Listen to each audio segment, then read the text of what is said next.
Hi, Davina. Hi, Lucinda. Thank you so much for joining us today. It's great to have this opportunity to chat with you, and I can't wait to dive into your story. Today's interview will give the FMG community a chance to learn more about you, both as a competitor and as an incredible person that you are. Ready to get started? Absolutely. Let's start with some personal questions to help everyone get to know you better. Where did you grow up, and how did that shape who you are today? So I grew up an hour out of Melbourne in a country town. I'm actually an only child, so I grew up with my mother and my father. And from a very young age, I was doing lots of things all over the country on our farm, and I really feel that that has shaped who I am today. I grew up very quickly, so I find that I had no choice but to be very independent at a very young age. That's incredible. What's something about you that surprises most people when they first meet you? That's a good question. I would probably say that I am very much a tomboy. People don't suspect that about me. And I used to race motorbikes. So dirt bikes when I was younger, and then actually when I got older, I started racing road bikes, and I still ride bikes to this day. So yeah, probably that I am a little bit of a tomboy, yeah. Can I just get my usual, please? Thank you so much. Look, we can't do life without our coffee. We've got to do the coffee first thing in the morning, guys. Okay, so if your life was a movie, what would the title be? Oh my goodness. I'd probably have to say The Hangover when I'm not prepping, definitely The Hangover. Cliffhanger, because look, the girl's always got something going on, and a little bit of Jerry Springer in there as well. That's epic, I love that. What's one childhood dream you've never let go of? Okay, to be an elite show jump rider. Something that I've always dreamed of doing and I've been very terrible at, but yeah, to be an elite show jump rider. And who has been the most influential person in your life? My mummy, because she's the best person in the whole wide world, and I could not do life without her. What's a moment in your life that you're most proud of? That's a good question. Probably winning my pro status as a bikini competitor. So yeah, definitely. I think I knew what went into that prep, and there was a lot that went into that prep. And once I actually got my pro status, that meant a lot to me. Thank you so much. Thank you, thank you. And how do you usually spend your weekends when you're not prepping for a show? Oh, I'm a foodie, so I love beautiful restaurants. Not gonna lie, I love a good cocktail or 10. And I love spending time with my loved ones and my animals. I'm a very much, yes, I love my horses and I love my dogs. I love that. What's your favorite way to relax after a long day? Probably for me, just going home, unwinding, just talking to my partner. Yeah. Yeah, that's always good. What's Yeah. a song or artist that instantly lifts your mood? I don't know why, and I don't really understand any of his words, but Bad Bunny, I don't know. I put it on and I'm just instantly happy. So probably, yeah, Bad Bunny. Yeah, the Bad Bunny effect, I get it. Yeah. Now, let's talk about your journey in fitness and competing. These are the stories that inspire so many in the FMG community. What's inspired you to start competing in FMG shows? It wasn't necessarily FMG, but it was definitely Natalia Malo back in the, quite a few years ago now when she won Olympia. And there was one photo that I remember I had screenshot on my screensaver, and that still resonates in my head to today. And yeah, I just think that she's just something else still to today. She's very inspiring. That's who definitely was who inspired me to start my competing career. That's incredible. How did you feel when you stepped on stage for the first time? In all honesty, I was shitting myself.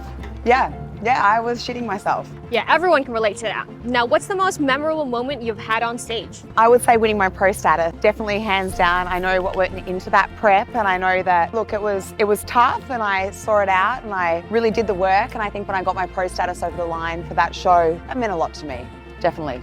That's incredible. Now, how do you mentally prepare for a competition? For me, I have to get in the zone. I've got a job to do. I know what goes into competing. I don't worry about anything else. I worry about myself, and I do what needs to be done. And I do it 100%. And that means getting right people around me. It means focused. It means the surroundings, my environment. Yeah, just everything, making sure that everything's aligned, everything feels right. That's how I get myself ready for a comp. I love that so much. I think a lot of people can learn from that. Now, what's the best piece of advice you'd give to someone new to competing? New to competing. Okay, practice, practice, practice. Practice till you don't need to practice anymore and it becomes second nature. And there's no plan B, only plan A. That is a great mentality shift for sure. What's a common misconception people have about competing? That you have to starve yourself to get on stage. It's crazy. I eat more when I get on stage and compete than when I don't. Trust me on that.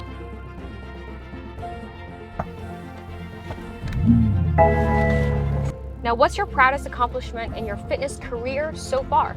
That's a tough one. That is a tough one. I'd probably say my business, to be honest with you. being able to transform what I do daily into helping people change their lives for the better. I think that's probably the most rewarding job that you could possibly have on the planet. That's beautiful. Not a lot of people can do that. How do you balance competing with other areas of your life? Well, for me, it's my lifestyle. So it's kind of balanced. Not a lot changes for me when I compete. I still get up in the morning, I still train. Yeah, not a lot does change. Probably just the social aspect. Like I can't go out as much as what I would normally go out. I am still social, but I am obviously committed to my nutrition and diet, obviously not drinking. So I feel like my life is balanced these days and it's just my norm of just competing and feeling great. And the social aspect is a little less balanced. So I don't get to see everyone as much, but I feel like every other aspect is quite balanced, yeah. That's incredible. I mean, it's become your lifestyle for sure. It is, yes, definitely. What does being a part of the FMG community mean to you? So for me, it's like my little second family. I feel like when you do this journey and you've got like-minded people around you, it's important to have healthy relationships with those people. For many years now, I've had these friendships and yeah, they're like my second family. Very lucky girl.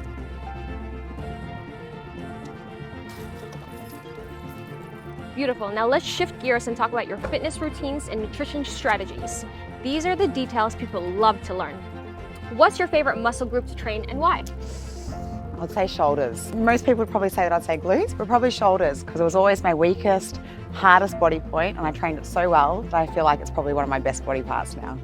Yes, that's amazing. Do you prefer working out alone or training with a partner? I like training with my girls. Yeah, with my girls, with my clients. I mean, I like my alone time too, but I like training with my girls, yeah.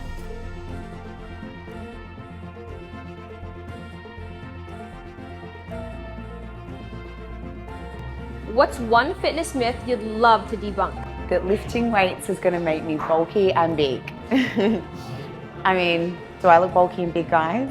I definitely don't feel bulky and big. I just don't think that that's correct at all. Now what do you have there? So I've got my meal prep. So I've got a little bit of pumpkin, we've got some chicken breast, and we've got some yummy veggies. Amazing. Now how do you stay consistent with your nutrition? Getting organized. Organization's key and having the right plan that works for you. That's so true. Now what's your favorite cheat meal or indulgence? Probably not meal, but as I said earlier, I love a cocktail or 10. So probably the alcohol aspect, yeah. What's the most challenging part of sticking to a prep diet? Challenging part is getting organized. So I find if I'm organized and my meals are all done, it's a piece of cake. If I'm not organized and chasing my tail, prep can be very, very hard. So just getting really organized, prioritizing meal prep, and obviously having the right plan that works for you. What's your go-to pre-workout meal or snack? Oh, you know what? It's not a meal, but it's pyro. I literally, if I get to the gym and I don't have my pyro, I pretty much go home and I won't even train. So hands down, pyro for pre-workout. It's like all the happy endorphins, all the focus, all the good feels. And I just honestly could not train without pyro. We love our pyro. We love our pyro. Okay, so what is your favorite recovery routine or practice? Okay, so my recovery these days is actually quite an intense regime, we could say. So I have been doing a lot of cryotherapy recently. Massive fan of infrared saunas and also hot and cold plunge pools. So today's Sunday for me. So Sunday is recovery day for me and I am about to jump into the cryotherapy machine. So I find when I do cryo, especially on a Sunday after like a big week of training, I find that my recovery is a lot better and I can bounce back the next week to go again for really great sessions in the gym and feeling really focused, refreshed for another big week ahead. Previously, without the recovery into my regime, I've really struggled. So yeah, definitely introducing infrared saunas, cryotherapy, and hot and cold plunge pools, and lymphatic drainage. That's another new one that I've introduced recently. I guess previous years doing preps to this year, definitely focus a lot more on the recovery aspect. To wrap things up, let's do a quick fire round of fun questions. Just say the first thing that comes to mind. How do you like to start your mornings? My mornings, oh my God, my mornings are probably the most important thing for me. So I like to start my mornings with my morning protocol. I love to listen to a podcast. Layla Hamouzi is like my all-time favorite. I'm pretty sure that's how you say her last name. And then generally I'll do my step up and get ready and go to work. Yeah, love my mornings. If you could have dinner with any 3 people, living or dead, who would they be? Okay, so Layla Hamouzi for sure. I can just relate so much to her and I feel like, yeah, she inspires me daily. I would have to say Megan Fox, because she's foxy and sexy and I just love all the sass that she's about. And Hitler, because Hitler's a mysterious man. I have so many unanswered questions that I need to ask him. So probably Hitler. Yeah, Okay, weird. Hitler is an interesting one. What's your guilty pleasure? My guilty pleasure, probably having a night out with the girls. Yeah, a few cocktails, for sure. Everybody loves a good night out. Now, what's a hobby or passion you have outside of fitness? Ooh, hobby or a passion? Horses. So I have always grown up with horses. My parents breed beautiful show jumping horses. So yeah, definitely horses, horse riding. That's so interesting. Yeah. If you could instantly master any skill, what would it be? 100% at elite level, show jump riding. Yes, something that I will one day, but I'm yet to master it at a professional level. It's just something that I've always really struggled with, but like anything, once I commit to it, I'm sure I will master it. I just need more times and more hours in a day to be able to do it. What's one thing on your bucket list? On my bucket list, I'm probably going to surprise everyone because I'm actually petrified of heights, like really like petrified. But maybe skydiving, because I think I know how scared I am of doing that. And it's something just to overcome my fears. So yeah, probably skydiving. I don't think I could bungee jump, I'll definitely pass out, but skydiving. That's so cool, yes. Skydiving is fun. Now, what is a quote or mantra that you live by? Fuck your mood, follow the plan. Do not let your mood dictate your day. Thank you so much, Lucinda, for sharing your story and letting us get to know you better. Your journey is so inspiring, and I know the FMG community will love hearing about it. Before we go, is there anything else you'd like to share or any advice you'd like to give the FMG family?